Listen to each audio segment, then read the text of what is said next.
സ്വന്തമായിട്ടൊരു നാടക ട്രൂപ്പ് തുടങ്ങണമെന്നായിരുന്നു ആഗ്രഹം. എന്ത് ചെയ്യാം, ഇറക്കാൻ കാശ് വേണ്ടേ? എടാ, എനിക്ക് നായകവേഷം തരുന്നുണ്ടെങ്കിൽ ഈ ചായക്കൂടെ വരെ വിറ്റ് ട്രൂപ്പ് തുടങ്ങാൻ സമ്മതിച്ച ആളല്ലേ ഞാൻ. ചതിക്കല്ലേ അബ്ദുക്ക, നിങ്ങൾ ഈ ചായക്കട വിറ്റാ പിന്നെ ഞാൻ അവിടെ പോയി പണിയെടുക്കും. ആരുടെ മയ്യത്തായിട്ട് പേപ്പറുണ്ട്, പുതിയ ന്യൂസ് ഉണ്ട്. ഫാദർ വട്ടക്കുഴി എല്ലാവരും പള്ളിയിലോട്ട് ചെല്ലാൻ പറഞ്ഞു. ഫാദർ പുതിയ നാളെ തുടങ്ങി. അസ്തനിക്കുകൾ കിടിലം കൊള്ളുമാറ് റോമിന്റെ കവചിത കരസേനയുടെ കടന്നാക്രമണത്തിൽ അഹന്തയുടെ സന്തതിയായ നീറോയുടെ ചട്ടങ്ങളെ ചുട്ടരിക്കാൻ ശ്രമിക്കുന്ന എന്റെ സർപ്പസന്തതികളെ,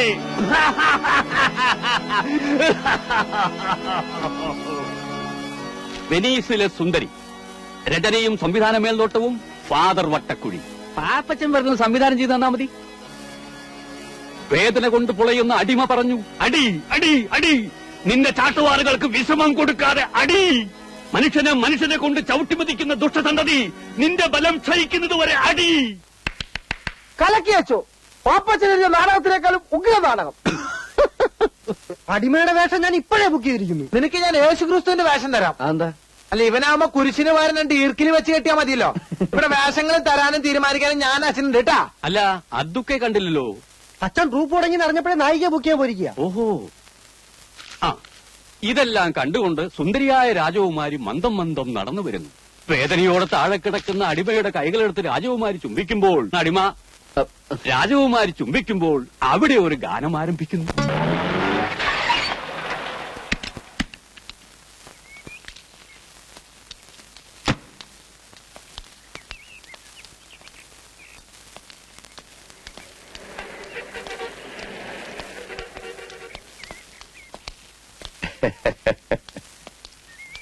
ഇരിക്കെ.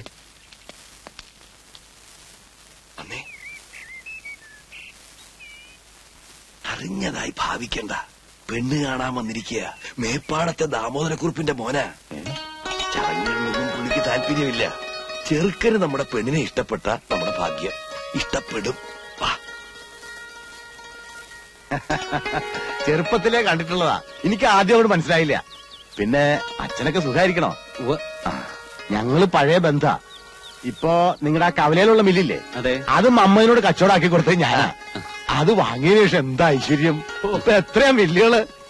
എന്നാ മോളോട് രണ്ട് ചായ കൊണ്ടുവരാൻ പറ. ഞാനതങ്ങോട്ട് മറന്നു. മോളെ ലക്ഷ്മി, രണ്ട് ചായ. ആ, അച്ഛനല്ലാട്ടോ, മധുരിട്ടോളൂ. മോനിപ്പോ എന്ത് ചെയ്യണു? എഞ്ചിനീയറിംഗ് കഴിഞ്ഞ് നിൽക്കുക.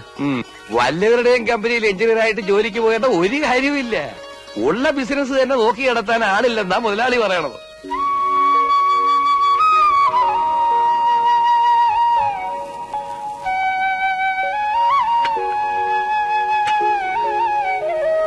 ശ്രദ്ധിച്ചു നോക്കിക്കോ.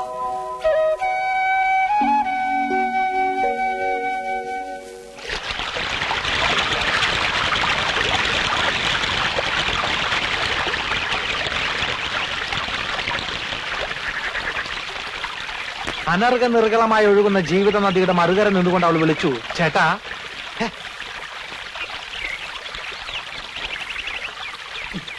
പാപ്പച്ച, ഞാൻ നിന്നെ എവിടെയൊക്കെ നോക്കി. പ്രൈവറ്റ് ആയിട്ട് 2 വരി എഴുതാൻ പോലും സമ്മതിക്കില്ല. എന്താണ് കാര്യം? എടാ, ലക്ഷ്മിയുടെ കല്യാണം ഉറപ്പിച്ചു. നന്നായി, ആ പെൺകുട്ടി രക്ഷപ്പെട്ടു. മനുഷ്യരോട് ഭ്രാന്ത് പിടിച്ചെടുക്കുമ്പോൾ അവന്റെ ഒരു... നീ വിഷമിക്കാതിരി. ഞാനിപ്പോ എഴുതിക്കൊണ്ടിരിക്കുന്ന നാടകത്തിൽ ഇതേപോലെ ഒരു സിറ്റുവേഷൻ ഉണ്ട്. എന്ത്? ഇതിലെ നായകൻ നിന്നെ പോലെ പേടിത്തൂർണ, പക്ഷെ കൂട്ടുകാരനുണ്ടല്ലോ, ആള് ഭയങ്കരനാ. നമുക്ക് വഴി ഉണ്ടാക്കടാ.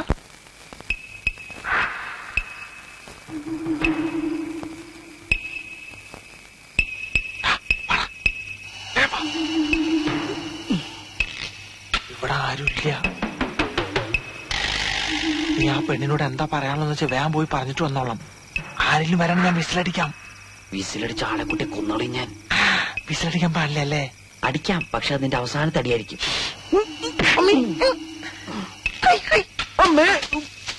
ഇവൻ അമ്മേനെയാണോ മോളെയാണോ കാണാൻ പോണേ? ഓ, കാമുമാരൊരു ഗതിയുടെ. എന്തായാലും ഞാൻ ഇവിടുന്ന് ശരിയാവില്ല.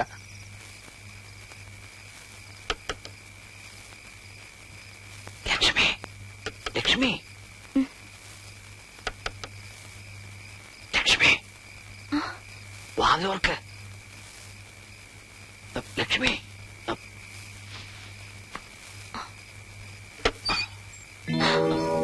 വാതിലോർക്ക്. ഇല്ല, ഞാൻ തുറക്കില്ല. ഒരു കുഴപ്പമില്ല. അയ്യോ, അച്ഛൻ ഉറങ്ങിയിട്ടില്ല. അച്ഛൻ താനെന്താ കൂർക്ക? എനിക്ക് പേടിയാവുന്നു. വാതിൽ തുറക്ക്, ഞാൻ പറഞ്ഞ കേക്ക്.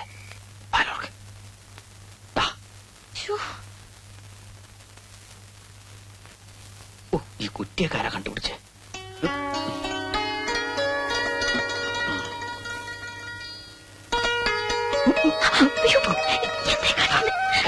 മനസ്സിലാവില്ല.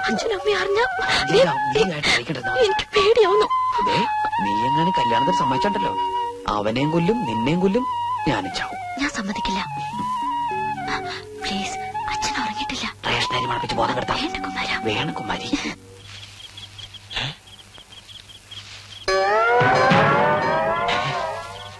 കുരിശ് ഈ പഞ്ചായത്തിൽ ഞാനല്ലാതെ വേറൊരു കള്ളനോ? ഡോണ്ട് വെറി, ഞാനും സെയിം പ്രൊഫഷനാ. നമ്മൾ തമ്മിൽ ഇതിനു മുമ്പ് കണ്ടിട്ടില്ലല്ലോ.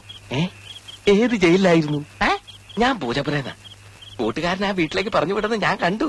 കൊച്ചു കള്ള. ഞാൻ സാധാരണ ഒറ്റയ്ക്ക, ആരെയും വിശ്വസിക്കാൻ കൊള്ളൂല. ഒക്കെ ചതിയന്മാരാ. എനിക്ക് നീ വീട്ടിലാ ഡ്യൂട്ടി. അപ്പൊ ഞാൻ പോട്ടെ. അയ്യോ, ഒരു കാര്യം മറന്നു. യോഗമുണ്ടെങ്കിൽ നമുക്ക് വിയ്യൂര് ജയിലിൽ വെച്ച് കാണാം. നിന്നെപ്പോ ഞാൻ പിടിച്ചാലേ കുമാരൻ ആ വീട്ടിലുണ്ട് നീ വിളിച്ചു പറയും. അത് വേണ്ട, നിന്നെന്റെ കയ്യിൽ കിട്ടും. അന്ന് കുമാരൻ ഒരു പണിയാവും ചെയ്യും.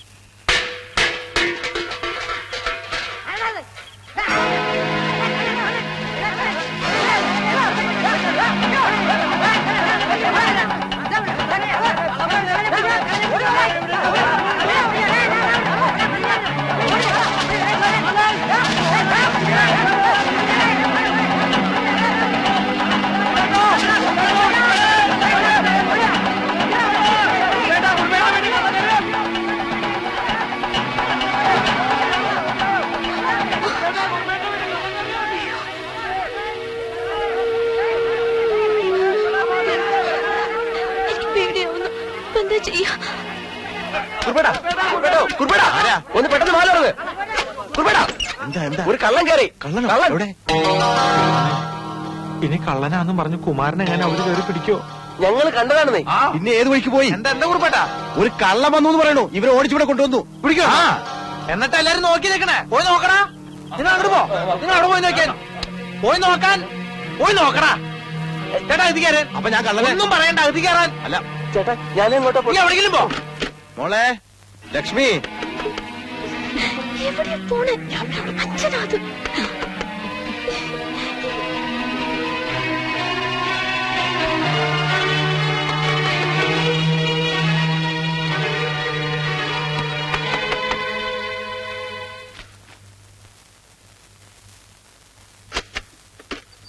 ആ നീ ഇതുവരെ ഉറങ്ങിയില്ലേ? ഒരു കള്ളൻ ഇറങ്ങിയിട്ടുണ്ട്. നാട്ടുകാരെ വിട്ടിട്ട് ഓടിക്കുക. എവിടെയാണ് പതുങ്ങിയിരിക്കണെന്ന് അറിയാൻ പറ്റില്ലേ? ആ ഒന്നാമതിപ്പോ ഒരുത്തനെ വിശ്വസിക്കാൻ പറ്റില്ല. എല്ലാം തട്ടിപ്പ് പാർട്ടീസ് അല്ലേ. രാത്രിയായി ഇറങ്ങും.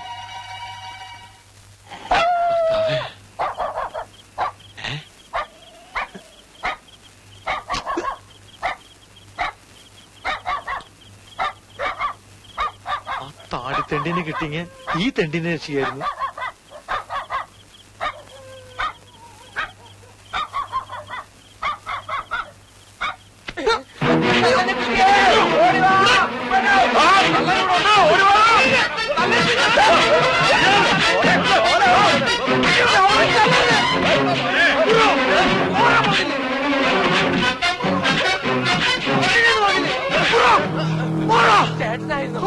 അല്ലാതെ നിന്റെ അപ്പൻ എന്താ എന്താ? അല്ലേടാ, ഞങ്ങൾ ആളറിയാതെ. ഇവിടെ കള്ളൻ റേഷൻ കാർഡ് അഡ്രസ് ആയിട്ട് വരും. എന്നാ പിടിച്ചോളാൻ പറഞ്ഞിട്ട് ഒന്ന് പോയടാ, പോയേ. പോടാ അവിടുന്ന്. വല്ലം പറ്റിയോടാ? ഇനി കൂടുതൽ എന്ത് പറ്റാനാ കുറിപ്പേട്ടാ? ഇനി ഇടിച്ച ഒരു ചമ്മന്തി ആക്കിയോ? എന്റെ ചമ്മന്തി കുറച്ച് വേണം കഞ്ഞിക്ക് കൂട്ടാൻ.